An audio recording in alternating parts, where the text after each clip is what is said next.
तालिबान के कुछ सोर्सेज और मीडिया आउटलेट से पता चला है कि तालिबान के पास सोवियत एरा के रेडार्स उनके पास जो थे और उन्होंने कुछ खरीदे हैं इधर-उधर से वो एक्टिवेट करने की कोशिश पूरी चल रही है। These are P-18 spoon rest the radars. Spoon rest is the ये जो नेटो का कोड है उसका एंड ये इन लोगों ने एक्टिवेट करा है पाकिस्तान की तरफ देखते हुए। बड़ा इंटरेस्टिंग सा क्लेम है क्योंकि these are not that bad radars और इससे पाकिस्तान को क्या इम्पैक्ट होगा? आइए चलिए बात करते हैं। नमस्कार, जय हिंद, जय Bharat and welcome to Def Talks. This is Aadi Achint. अगर आप देखें जो क्लेम आया है is the P-18 spoon rest the radar जो जिनकी रेंज करीब 350 किलोमीटर के करीब में है। वो उस तरह का रेडार तालिबान ने अपने कई जगहों पे एक्टिवेट करा है। ये सिस्टम जो है काफ़ी इसका एक वाइड एंगल अरे वर्टिकल एंटेनास होते हैं इसके अंदर। बट कहाँ पर करा है, क्या नहीं करा उसके बारे में तो ख़ैर मेरे को अगर पता भी होगा तो मैं बात नहीं करूँगा और मुझे पता नहीं है। देखिए, अफ़गानिस्तान के पास बड़ी पुरानी सोवियत इक्विपमेंट पड़ी हुई है, उसके अंदर कोई डाउट नहीं है और कहीं न कहीं अगर आप देखते हैं कि साहब ये कुछ पुराने सोवियत इक्विपमेंट इन्होंने इनकी पुरानी तो थी, बट कहीं न कहीं इन्होंने कुछ और इधर-उधर से खरीदा भी है। Where they are getting some sort of a air defence network कुछ ना कुछ ये एक्टिवेट करने की कोशिश कर रहे हैं।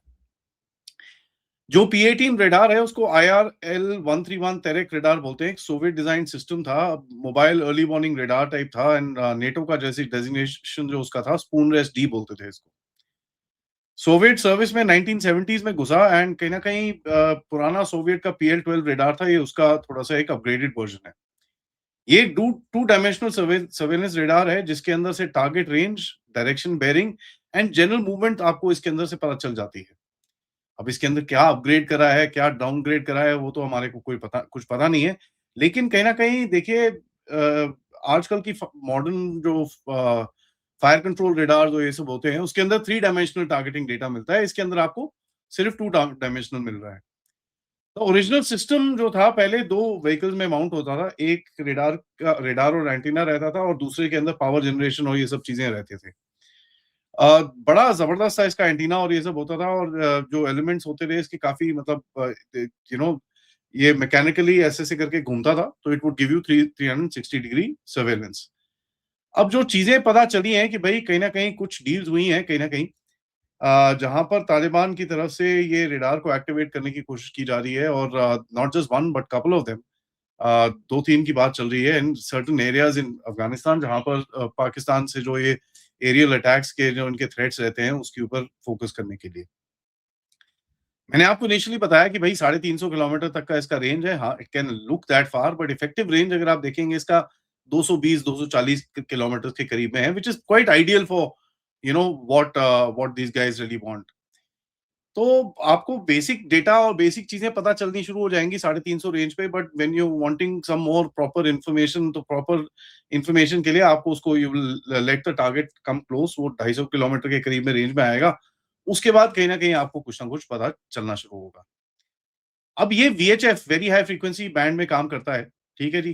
तो ये जो लॉन्गर वेवलेंथ्स होती हैं ये बड़ा डिफरेंटली बिहेव करती हैं और मॉडर्न स्टेल्थ फाइटर्स और ये सब चीज़ें होते हैं तो इसके अंदर हाई फ्रीक्वेंसी रेडार्स को इवेड करने के कई टैक्टिक्स होते हैं।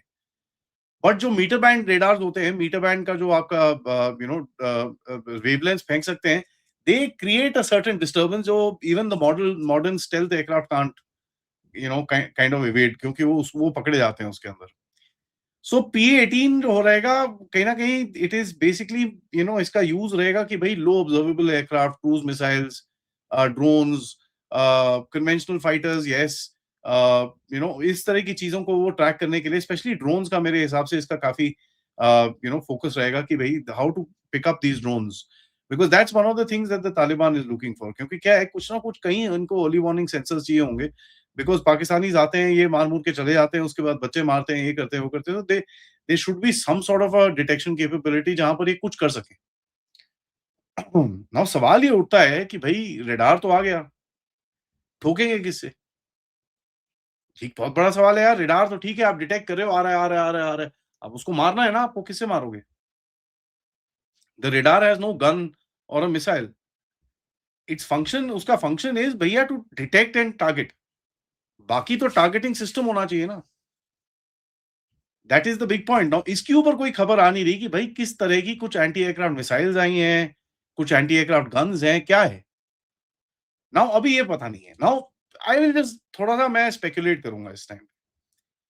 जिस टाइम पे तालिबान और ये रशिया का इनकी रिलेशनशिप काफ़ी अच्छी होती थी एक टाइम पे, और पुराने जो रशियन सोवियत इक्विपमेंट यहाँ पे पड़ी हुई है, तो सैम 2, सैम 3 वर्जन्स इनके पास कुछ ना कुछ इधर-उधर कुछ पड़ा होगा किसी स्टोरेज में कहीं पे। एंड जो ये सेंट्रल एशियन कंट्रीज़ हैं, रशियन फेडरेशन की जो पुरानी कंट्रीज़ हैं, इनके पास कहीं न कहीं ये सिस्टम्स पड़े हुए हैं, right? So lot of people have been selling these for various different purposes. ठीक है जी? तो ये एक पॉसिबिलिटी है कि इन लोगों ने कुछ ना कुछ एक सैम 2, सैम 3 वर्ज़न टाइप कुछ लिया है, व्हिच आर वो एकदम टेलीफ़ोन पोल लंबी मिसाइल होती है वो। इट्स प्रीटी एक्यूरेट, ऐसी बात नहीं है, it's difficult to evade, but it's an older system, तो कहीं न कहीं जो मॉडर्न एयरक्राफ्ट होते हैं उनके उसके अंदर वो रिडंडेंसी होती है उसके अंदर। नाउ ये एक बड़ा इंटरेस्टिंग सी चीज़ है कि भई इन्होंने रेडार के बारे में ये प्रोपेगेंडा इनका चल रहा है कि भैया हमारे पास रेडार आ गया, रेडार आ गया। They are not coming out and saying इसके पास इनका वेपनरी क्या है जो उस रेडार के साथ कनेक्टेड है। Because without the weaponry the radar as I said is useless. It's just like मैं देख रहा हूँ भई पाकिस्तानी आ रहा है, मैं कुछ कर तो सकता नहीं, मेरे पास ना बंदूक है ना कुछ है। अगर मेरे पास बंदूक होगी तो मैं फिर पाकिस्तानी को शूट वूट कर सकता हूँ।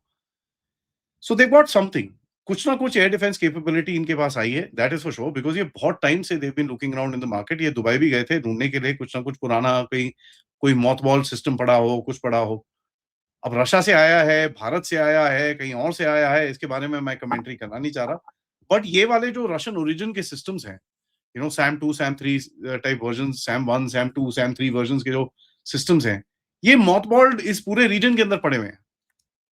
यू नो बहुत सारे पड़े हुए हैं। There enough mothballed systems. Mothballed मतलब है वो सिस्टम अंदर रखा हो। नाउ मिसाइल्स की वैलिडिटी क्या है?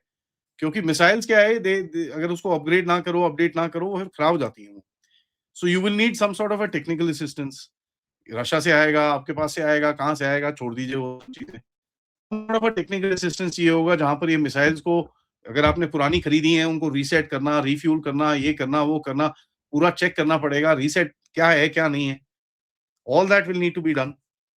तो कुछ ना कुछ तो तालिबान हैज़ वर्क्ड आउट, जिसके अंदर से ये कुछ एक air defence network at least in the front portion of Afghanistan ये लगाने की कोशिश कर रहे हैं, ताकि कुछ तो पाकिस्तानियों को एक थ्रेट परसेप्शन ये लोग बिल्ड कर सकें। क्योंकि अदरवाइज़ क्या होता है, पाकिस्तानी आके ठोक के चले जाते हैं, तो तालिबान क्या AK-47 मार रहे हो आप F-16 के ऊपर, unless until that guy is really low, it's impossible to strike anything. ऊपर से आपके ये ड्रोन्स आके ये लोग स्ट्राइक करके चले जाते हैं, अब तो मैंड भी नहीं यूज़ करते ये लोग, तो हिया वाले वो जो पुराने फटे हुए टर्किश ड्रोन्स हैं, उनसे मिसाइलें मार के चले जाते हैं। तो somewhere down the line the Taliban would want to exact a cost on the Pakistanis कि यार तुम ये जो कर रहे हो, now we have got systems and हम आपको इसके अंदर कुछ ना कुछ कॉस्ट मारेंगे। और बिकॉज़ तो दोनों साइड्स के बीच में जो फाइटिंग है वो 2026 के अंदर मैं बोलूँ तो काफ़ी इंटेंस रही है। Pakistanis have been constantly hitting ये जो एयर स्ट्राइक्स और ये सब चीज़ें करते हैं। एंड कहीं न कहीं पाकिस्तान के पास चाइनीज़ एयर डिफेंस सिस्टम्स हैं जो incidentally all all again Russian copied, so it's an interesting scenario. वहाँ पर ओरिजिनल रशियन टाइप इक्विपमेंट, यहाँ पर कॉपी रशियन टाइप इक्विपमेंट। अब देखिए पाकिस्तान का जो इमीडिएट टारगेट रहेगा, if they let's say course पत्रिका इस रीजन्स के अंदर ये कुछ करते हैं, तो अफ़गान्स विल बी वांटिंग कि यार एक आधा कुछ कुछ गिरे नीचे। यू नो ठीक है यार, शूटिंग डाउन अ JF-17 और F-16 will be much more this thing, but N armed drones, कोई रिकॉनाइसेंस टाइप एयरक्राफ्ट हो, कोई हेलीकॉप्टर हो, कोई छोटा ट्रांसपोर्ट एयरक्राफ्ट हो, समथिंग लाइक दैट, जो रिकॉनाइसेंस टाइप कुछ कर रहा हो, उसको मार-मुर दिया आपने। That these guys will be looking for. देखिए, कंपैरेटिवली अगर आप देखें इन दोनों के बीच में Pakistan retains a major advantage, electronic warfare, precision weapons, pilot training, airborne surveillance, इन चीज़ों के ऊपर पाकिस्तान का एक एडवांटेज तो है। एंड एक जो P-18 है, it's a old and a highly visible radar. Rotating antenna घूम करके घूमता है। एंड कहीं न कहीं the minute it starts transmitting, Pakistan will be able to identify इसका लोकेशन क्या है। ठीक है? नाउ अगर ये मोबाइल है तो या you can keep changing it around, and Pakistan के पास ये थोड़ी बहुत कैपेबिलिटी तो रहेगी कि जैम कर सके, रिसीव कर सके, ये कर सके। But at the end of it that doesn't mean that the Taliban will sit empty handed यार, कुछ ना कुछ तो करेंगे वो, राइट? एक चीज़ तो है, पाकिस्तान के लेट्स से एक को आपने कुछ कर दिया, ऑफलाइन कर दिया, क्या कर दिया, बाकी जो 2-3 है systems, something will pick up something somewhere. And that's what the Taliban, I think, is kind of working something out. तो एक एक P18 अगर डिप्लॉय यहाँ पर, ये जो मेरे पास खबर आई है कि एक सिस्टम डिप्लॉय हुआ, एक तो नहीं होगा, कम से कम 3-4 सिस्टम्स होंगे, जहाँ पर ये P18, P19 सीरीज के रेडार्स ये यूज़ करेंगे। कहीं न कहीं they will try and interconnect them to create some sort of a battlefield picture, और इसके ऊपर ये काफ़ी काम कर रहे हैं, क्योंकि इनके जो पुराने जो आर्म फोर्सेस के बंदे हैं, उनको बेसिक आइडिया तो है ही। So they are trying to do that. कहीं न कहीं अगर आप देखेंगे कि ये कहीं, I won't be surprised with in the next 6-8 months इन्होंने कोई missile, I am not saying shoot down, but I am just saying missile fire करके कहीं पे एक पाकिस्तानियों को एक डेमोंस्ट्रेशन दे दिया कि भाई साहब ये ज़रा ना करो, अगली बारी हम तुम्हारे जहाज गिराएँगे, सॉर्ट ऑफ अ थिंग। तो अब देखेंगे ये पूरा जो this this game which is actually being played, it is quite dangerous for the Pakistanis, because अगर if you end up losing an aircraft to the Taliban, भाई साहब आपकी एयरफोर्स दोबारा उड़ेगी नहीं उसके बाद। मैं ये नहीं बोल रहा कि ये रेडार स्टेल्थ डिटेक्शन ये वल्नरेबल रेडार है, कोई इसमें नहीं है, लेकिन an old radar can still matter यार। अगर वो एक बेसिक एयरक्राफ्ट अप्रोच कर देता है, अलर्ट टाइमिंग आपकी बढ़ा देता है, force attackers to change routes कर देता है, भैया आप शोल्डर फायर्ड उस तरफ मारनी शुरू हो जाओ, it will force them to change route. That's more than enough disruption for a country that doesn't have any, किसी उसके पास कोई कैपेबिलिटी नहीं है फाइटर्स को रोकने के लिए। तो एक जो लिमिटेड कैपेसिटी है इन रेडार सिस्टम्स की, इससे भी काफ़ी ये लोग एक डेटरेंस क्रिएट कर सकते हैं, and Pakistanis could find themselves in serious trouble, because Pakistan के साथ एक प्रॉब्लम है कि they are shit unlucky, so something, if something has to go wrong, it will go wrong with the Pakistani. So it's interesting times जहाँ पर अभी now Taliban is looking at high tech systems, जहाँ पर वो अपनी air force, अपनी air defence को थोड़ा सा सेट कर सकें, and they should be able to get some sort of a detection capability against Pakistan. On that note, guys, thank you so much for watching. Video को like करिए, subscribe करिए, and share this with your friends and families. End of course, अगर आप इस channel की तरफ support या contribute करना चाहें, यूज द क्यूआर या पेपैल या सुपर स्टिकर, सुपर चैट्स। मिलते हैं रात को कर्नल अजय रायना के साथ। तब तक नमस्कार, जय हिंद, जय भारत।